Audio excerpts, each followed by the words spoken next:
everyone, Saki here and welcome back to my channel. Today I wanted to do a video that's been requested a couple of times, and that is an update on the wear and tear of my iridescent pink pieces from the Chanel 2019 S collection. I think there were a lot of questions going around about this because there have been iridescent pieces from Chanel in the past that haven't worn so well, or people have heard rumors that they haven't worn so well. I've also personally heard a couple of people tell me that their essays even told me at Chanel that some of these iridescent pieces won't wear well, and I just really wanted to give my own personal thoughts and opinions out there because I do own a couple of the iridescent pieces from this year.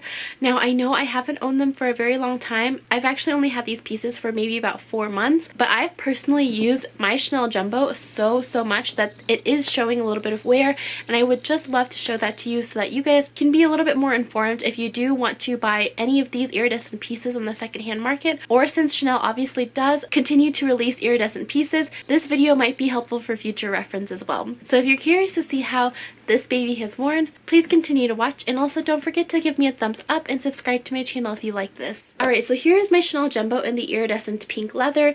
Now, I wanted to address a couple of things first. So I actually have 3 iridescent pieces from this collection. I have the Chanel Jumbo, I also have the small classic flap, and I also have the passport holder. Now, I bought the passport holder first, but seeing as I haven't gone on any international trips, I haven't really used it yet. I actually did use it a couple of times as just like a wallet because there are little card slots in here, and I just really wanted to carry it around with me since it was a new piece in my collection. So there actually is a little bit of wear on this, so I think I will go over this as well.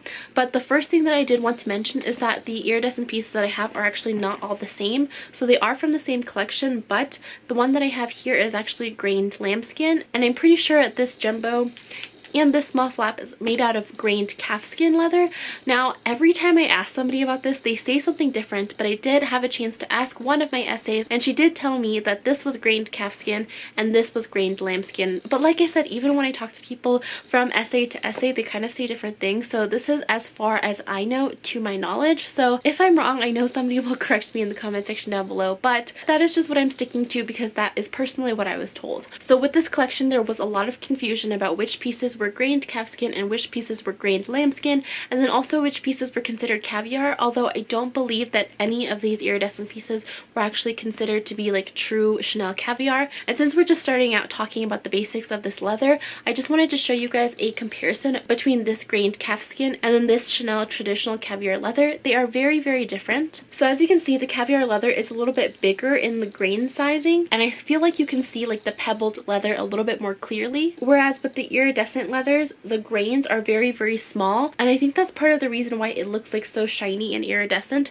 is because the grains are super small and they give off that kind of shimmery look, obviously along with the color being iridescent as well. So as you can see, there is a big difference between them, and I think that's why they don't call it caviar. I'm going to try to show you the difference really quick too between the grained lambskin and the grained calfskin, although I think on camera they'll probably look exactly the same. But with the grained lambskin, it's a little bit more squishier, as you can maybe see when I'm like pushing down the quilts. I don't know, it just feels a little bit more squishy, whereas I feel like with this grained caviar, it's a little bit more hard and it's like not as soft or squishy to the touch. Let me try to show you both of them up close, although I'm gonna tell you right now on camera they probably look exactly the same. Alright, now that we've talked a little bit about leather in general, I wanted to start talking about the wear and tear. So I'm going to talk about my passport holder first. Like I said, although I haven't used it much, I still notice a little bit of wear on it. So there is a little bit of wrinkling. It's going to be super hard to tell on camera, but like some of the quilts have dents in them, and they were definitely not there before. I think it might be from the other things that I've had in my bags with this, maybe pressing up against it. I think you can kind of see the little dent on this one, right?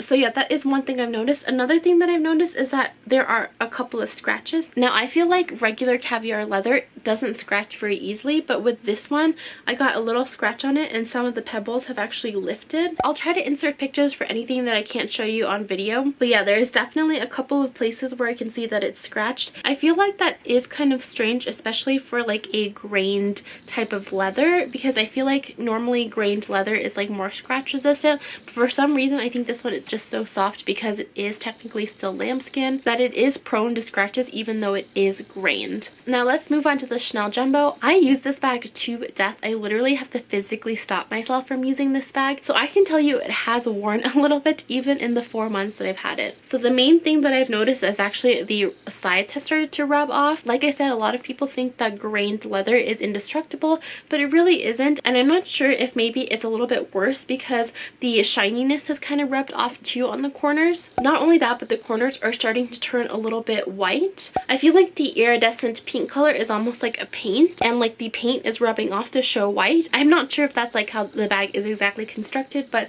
that's the best I can describe it. So just knowing that, that does make me a little bit afraid for the future because I don't know if the more I use this, the more of like the shininess is going to rub off. And that is actually one of the things that I heard about the iridescent leathers, is that the shininess does wear off, but I just don't see how it could do that like on the front and the back if I'm not like constantly rubbing it against something, because obviously the corners are going to be the first to go with any bag because the corners are more prone to get like rubbed on your clothes or on other things. So I'm not sure if I would worry about that too much, like spreading to the rest of the bag, but that is something to note if you are looking at these iridescent leathers, that it does definitely wear. A couple of other things that I've noticed is that the bag has started to crease in some areas, so I think that might be just because when I have this bag, especially because it's in the jumbo size, I tend to overstuff it and kind of put like all of my life into it. So I'm not sure if this is a problem specifically because of the size of this bag, but I have noticed that there is like a dent right here from creasing.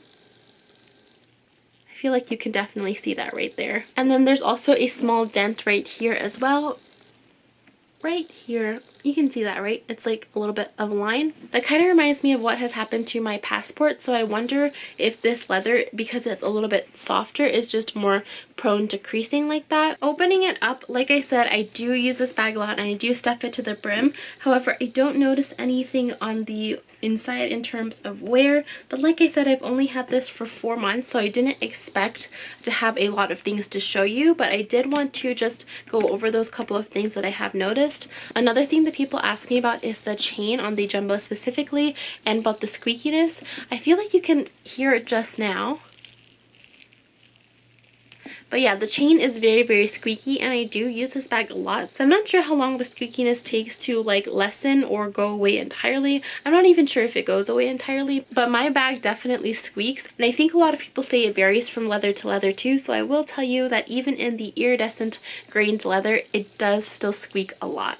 So yeah, that is just definitely some of the things that I've noticed right now. I really can't say anything about my small classic flat because I actually haven't had it that long and I haven't used it as much, especially compared to the jumbo. So right now it's in immaculate condition, and I think it's gonna stay that way, where this one is gonna wear faster than this one. So I can keep you guys updated about my jumbo wear, and I especially think it'll be cool to have something to compare to, as I do feel like this one is gonna stay probably more in like immaculate condition for longer. So we will definitely have to see how this wears in the future. Alright, that was everything that I can think of for this video. I know it was super short, but like I said, I just wanted to give you guys a quick update since it is a big concern for a lot of people, and I do feel like the iridescent pieces are still sought after as of right now, and there are a lot of people on the secondhand market looking for these pieces, and even some of the older iridescent pieces from Chanel. So if you were interested to hear anything about this leather, I hope that this video was helpful to you. If anyone out there has any of the older iridescent pieces from Chanel and has any updates, I would love to know in the comment section below. I feel like any information would be very helpful for anybody who's looking at these pieces, so please share your experience with us down below if you have any. If you like this video, please don't forget to give me a thumbs up,